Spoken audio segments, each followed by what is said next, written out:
Hello student, good morning all of you. Class 9th के student, lesson number 2 revision, computer system organisation.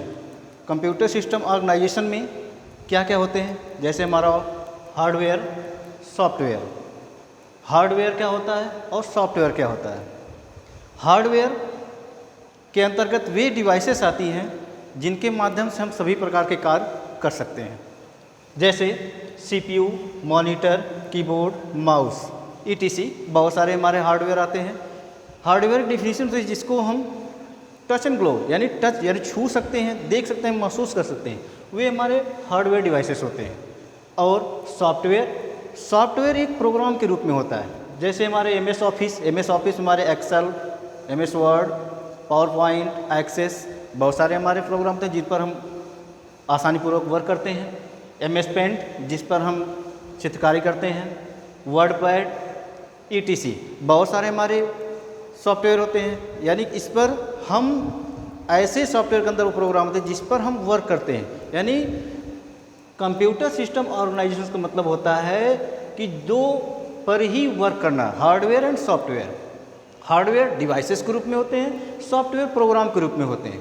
Hardware के अंदर जो software डाले जाते हैं और उन पर ये सारे हमारे सॉफ्टवेयर होते हैं, उन पर हम वर्क आसानीपूर्वक करते जाते हैं।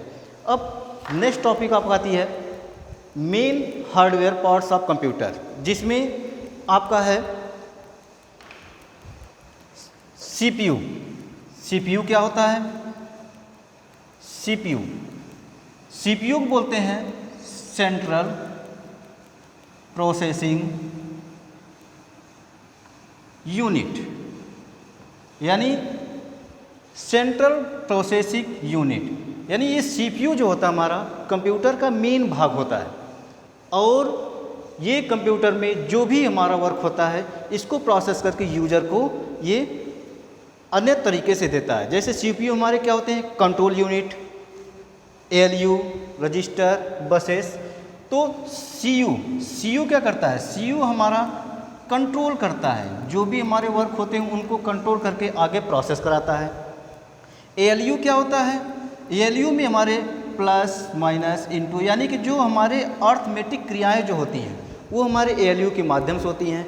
इसमें जो L for earth, A for arithmetic, L for logic और U फॉर यूनिट, यानी लॉजिकल में जो हम दो वैल्यू के बीच में कंपैरिजन करें, यानी कि जो तर्क वितर्क करें, वो हमारा क्या होता है? लॉजिकल ग्रुप में होता है। ठीक है, अब आते हैं नेक्स्ट हमारा होता है रजिस्टर। रजिस्टर क्या होता है? ये एक स्टोरेज यानी कि टेम्पररी स्टोरेज के रूप में हमारा रजिस्टर का वर्क होता है, जो हमारे कंप्यूटर सिस्टम में इनका मेन वर्क होता है। जब भी हम कोई वर्क करते हैं ये टेम्पररी स्टोर करके हमारे डाटा को प्रोसेस कराता है।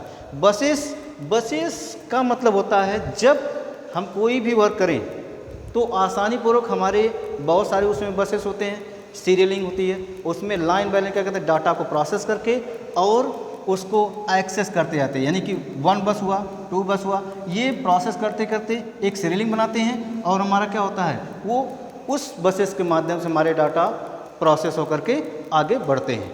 क्लॉक क्या होता है? जब हमारा क्लॉक का मतलब जब हमारा ये सिस्टम, जब भी हम कोई भी सिस्टम बनाते हैं, जब भी कोई भी कुछ भी लिखते हैं तो हमारा क्या होता है? एक क्लॉक सिस्टम, यानी कि एक हमारा टाइमिंग पीरियड के रूप में होता है। चाहे हमारा वीडियो हो, चाहे म्यूजिक का जो भी हो, तो हमारा एक क्लॉकिंग सिस्टम होता है। उसी क्लॉकिंग सिस्टम से हमारा कंप्यूटर क्या होता है? प्रोसेस होता है।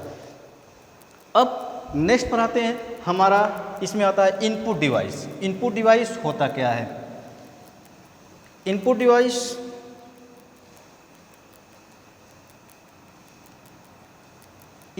क्या होता है? इनकी इनपुट और इनपुट डिवाइसेस की दो डेफिनेशन होती हैं।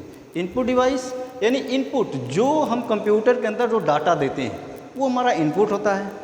जिस डिवाइस के माध्यम से हम कंप्यूटर के अंदर डाटा देते हैं वो हमारे इनपुट डिवाइसेस होते हैं। अब इनपुट डिवाइसेस में हमारा होता है कीबोर्ड, माउस, स्कैनर, OCR, ये हमारे इनपुट डिवाइसेस के रूप में होते हैं। अब कीबोर्ड क्या करता है? कीबोर्ड हमारे डाटा को डाटा फीडिंग के रूप में हमारा इसका यूज होता है और हमारे कंप्यूटर में क्या करता है, ये डाटा के रूप में देता है। माउस क्या करता है, जो कीबोर्ड के माध्यम जो वर्क करते हैं वही माउस को, लेकिन कीबोर्ड हमारे डाटा फीडिंग के रूप में वर्क होता है, बट हमारा माउस क्या होता है, उसको सेलेक्ट करने के लिए फोल्डर या सॉफ्टवेयर किसी को सेलेक्ट करके हम आगे डाटा प्रोसेस करा सकते हैं। स्कैनर का मतलब जैसे हमारा प्रिंटर आउटपुट डिवाइस के रूप में होता है, वैसे स्कैनर हमारा इनपुट डिवाइस के रूप में होता है। प्रिंटर हमारे डाटा को प्रिंट करके एक पेपर पर देता है, बट स्कैनर क्या करता है, उसी कॉपी को स्कैन करके हमारे कंप्यूटर के अंदर फीड करता है। OCR क्या होता है, OCR हमारा ऑप्टिकल कैरेक्टर रीडर को बोलते हैं। और OCR क्या करता है, जब हमारा कोई भी जैसे OMR सीट होती है, एग्जाम में जो OMR सीट यूज किए जाते हैं तो उसमें जो पेंसिल या बॉल पेन से जो कलर किए जाते हैं, तो OCR क्या करता है, ये हमारे डाटा को रीड करने की कोशिश करता है। यानी कंप्यूटर के अंदर जो भी डाटा रहते हैं उनको रीड करके उनको पढ़ता है, पढ़ने के बाद अगर उससे डाटा मैच करता है तब उसको डाटा को प्रोसेस करता है। ओके स्टूडेंट, नेक्स्ट क्लास में आपको हम आउटपुट डिवाइसेस के बारे में बताएंगे। अब आपको रिवीजन करिए, कोई प्रॉब्लम हो उसको आप शेयर कर सकते हैं, पूछ सकते हैं। Okay, thank you.